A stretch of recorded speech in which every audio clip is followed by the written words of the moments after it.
14 na kabanata. 2 araw na lamang at pista na ng Paskwa at ng tinapay na walang pampaalsa. Ang mga punong pari ng mga Hudyo at mga tagapagturo ng kautusan ay naghahanap ng paraan upang maipadakip si Jesus ng palihim at maipapatay. Huwag sa kapistahan at baka makagulo ang mga tao. Sabi nila. Nasa Betanya noon si Jesus sa bahay ni Simong Ketungin. Habang siya'y kumakain, dumating ang isang babaeng may dalang isang sisidlang alabastro na puno ng mamahaling pabangong mula sa katas ng purong nardo. Binasag niya ang sisidlan at ibinuhos ang pabango sa ulo ni Jesus. Nagalit ang ilang naroroon at sila'y nag-usap-usap. Bakit niya inaksaya ang pabango? Maaring ipagbili iyon ng mahigit sa 300 denaryo at maibigay sa mga dukha ang pinagbilhan. At kinagalitan nila ang babae. Ngunit sinabi naman ni Jesus, Bakit ninyo siya ginugulo? Pabayaanin niyo siya. Mabuti ang ginawa niyang ito sa akin. Habang panahoy kasama ninyo ang mga dukha at anumang oras ninyong ibigin ay makakagawa kayo sa kanila ng mabuti.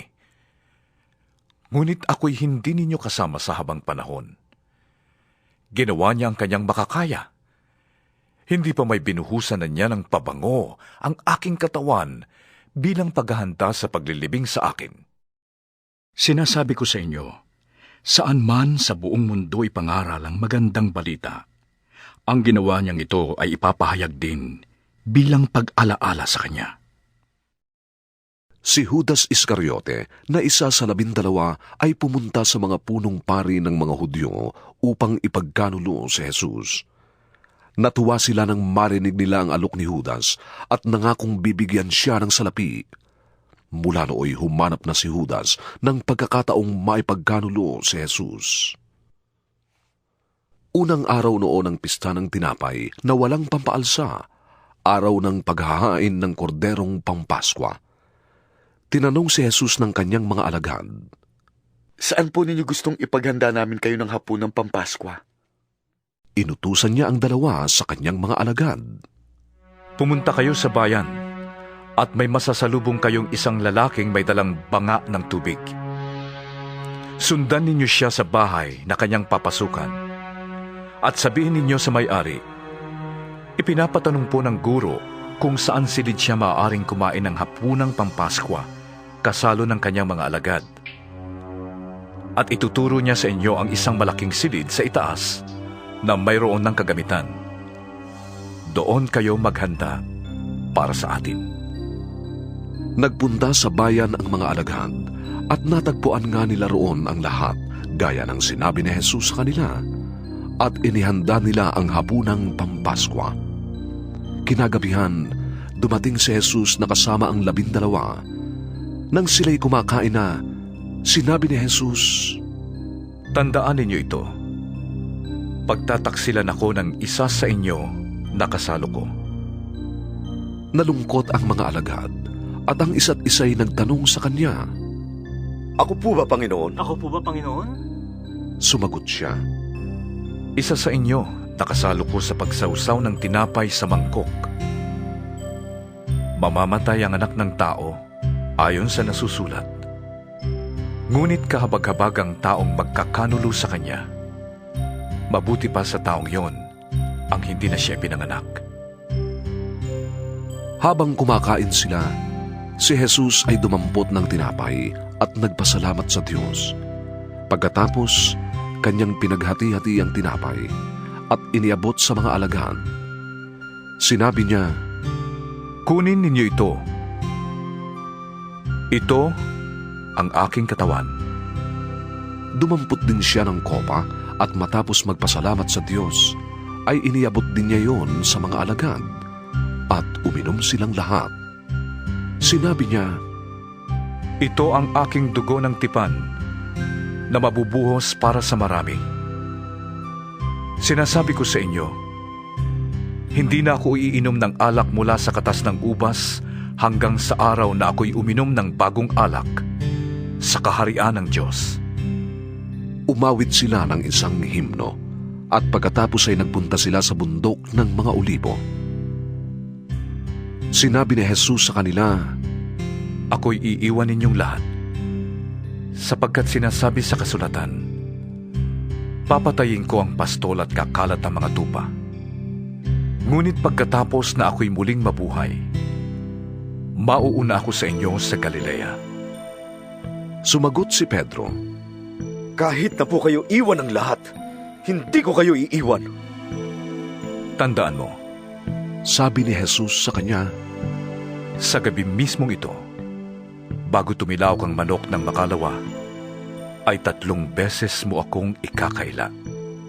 subalit lalong ipinagdiinan ni Pedro, Kahit ako'y patayin kasama ninyo, hindi ko kayo ikakaila. ganoon din ang sinabi ng lahat.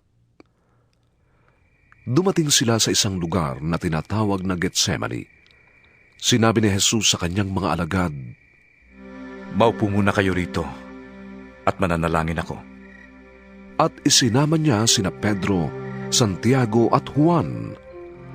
Nagsimulang mabagabag at maghirap ang kanyang kalooban.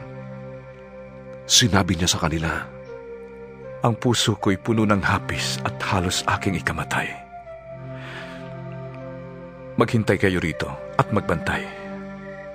lumayo siya ng kaunti. At pagkatapos ay nagpatira pa upang manalangin na kung maaari wag nang sumapit sa kanya ang oras ng paghihirap. Ama ko, Sabi niya, magagawa mo ang lahat ng bagay. Alisin mo sa akin ang paghihirap na ito, ngunit huwag ang kalooban ko, kundi ang kalooban mo ang masunod. Nagbalik siya at dinatnan niyang natutulog ang 3 alagad. Sinabi niya kay Pedro, Natutulog ka ba, Simon? Hindi ka ba makapagbantay kahit 1 oras man lamang? Magbantay kayo at manalangin upang huwag kayong madaig ng tukso. Ang espiritu'y nakahanda, ngunit ang laman ay mahina. muling lumayo si Jesus upang manalangin at inulit niya ang kanyang kahilingan. Nagbalik siyang muli sa kanyang mga alagad at sila'y naratnan niyang natutulog dahil sila'y antok na antok at hindi nila malaman kung ano ang kanilang sasabihin. Sa 3 niyang pagbabalik ay sinabi niya sa kanila, Natutulog pa ba kayo at namamahinga? Tama na at dumating na ang oras upang ang anak ng tao'y ibigay sa kamay ng masasamang tao. Magsitayo kayo. Narito na ang magtataksil sa akin. Nagsasalita pa si Jesus nang dumating si Judas na isa sa 12 alagad. May kasama siyang maraming tao na may mga dalang tabak at pamalo. Sila'y isinugo ng mga punong pari, mga tagapagturo ng kautusan at mga pinuno ng bayan. Ito ang hudyat na ibinigay sa kanila ng taksil. Ang hahalikan ko, iyon ang inyong hinahanap. Dakpin niyo siya at huwag pabayaang makatakas. Pagdating ni Judas, agad siyang lumapit kay Jesus. Guro, Ang bati niya at ito'y kanyang hinalikan. Sinunggaban nga at dinakip ng mga tao si Jesus. Nagbunot ng tabak ang isa sa mga alagad at tinaga ang alipin ng pinakapunong pari at natagpas ang taingan niyon. Sinabi ni Jesus sa mga tao, Ako ba'y tulisan? At naparito kayong may dalang tabak at pamalo upang ako'y dakpin? Araw-araw akong nagtuturo sa templo at naroon din kayo. Ngunit hindi ninyo ako dinakip. Subalit kailangang matupad ang sinasabi ng kasulatan. Tumakas ang lahat ng mga alagad at iniwan siya. Sinusundan si Jesus ng isang binatang walang damit kundi ang balabal niyang lino. Sinunggaban ito ng mga tao, ngunit iniwan niya ang kanyang balabal at tumakas na hubad. Dinala nila si Jesus sa bahay ng pinakapunong pari. Nagkakatipon doon ang lahat ng mga punong pari, mga pinuno ng bayan at mga tagapagturo ng kautusan. Si Pedro'y sumunod kay Jesus, ngunit malayo ang agwat. Nagtuloy siya hanggang sa patio ng pinakapunong pari at naupo na kasama ng mga bantay na nagpapainit sa tabi ng apoy. Ang mga punong pari at ang buong Sanhedrin ay naghahanap ng maipaparatang kay Jesus upang siya'y maipapatay, ngunit wala silang makita. Maraming ang saksi ang nagsasabi ng kasinungalingan laban sa kanya, ngunit hindi naman nagkakaisa ang kanilang mga patotoo. May ilang sumaksi ng kasinungalingan laban sa kanya. Narinig naming sinabi ng taong yan, gigibain ko ang templong ito na gawa ng tao, at sa loob ng 3 araw ay magtatayo ako ng iba na di gawa ng tao. Ngunit hindi pa rin nagkaisa ang kanilang mga patotoo. Tumindig ang pinakapunong pari sa harap ng kapulungan at tinanong si Jesus. Wala ka bang isasagot sa paratang nila sa'yo? Walang ibig si Jesus at hindi sumagot ng anuman. Muli siyang tinanong ng pinakapunong pari. Ikaw bang Mesias na anak ng Diyos na kapuri-puri? Ako nga, Sagot ni Jesus. at makikita ninyo ang anak ng taong nakaupo sa kanan ng makapangyarihan sa lahat. Makikita rin ninyo siyang dumarating na nasa alapaap ng kalangitan. Pinulit ng pinakapunong pari ang sariling kasuotan at sinabi, Hindi na natin kailangan ng mga saksi. Narinig ninyo ang kanyang paglabastangan sa Diyos. Ano ang pasa ninyo? at ang hatol nilang lahat ay nararapat siyang mamatay. At siya'y sinimula nilang pahirapan. Dinuraan siya ng ilan, piniringan at pinagsusuntok. Hulaan mo nga. Sinong sumuntok sa'yo? Sabi nila, at pinagsasampal siya ng mga bantay. Si Pedro naman ay nasa patio sa ibaba nang lumapit ang isang babaeng katulong ng pinakapunong pari. Nakita niya si Pedro na nagpapainit sa apoy. Pinagmasdang mabuti at pagkatapos ay sinabi, Kasama ka rin ni Jesus na taga Nazaret. ngunit nagkaila si Pedro. Wala akong nalalaman sa sinasabi mo. Sagot niya. Umalis siya at nagpunta sa labasan at tumilaok ang manok. Nakita na naman siya ng babaeng katulong at sinabi sa mga naroon, Ang taong ito ay isa sa kanila. at muling nagkaila si Pedro. Makalipas ang ilang sandali ay sinabi naman kay Pedro ng mga nakatayo roon, Talagang isa ka sa kanila. Taga Galilea ka rin, hindi ba? Sumpain man ako ng langit. Talagang hindi ko nakikilala ang taong yan. Sagot ni Pedro. Siya namang pagtilaok uli ng manok.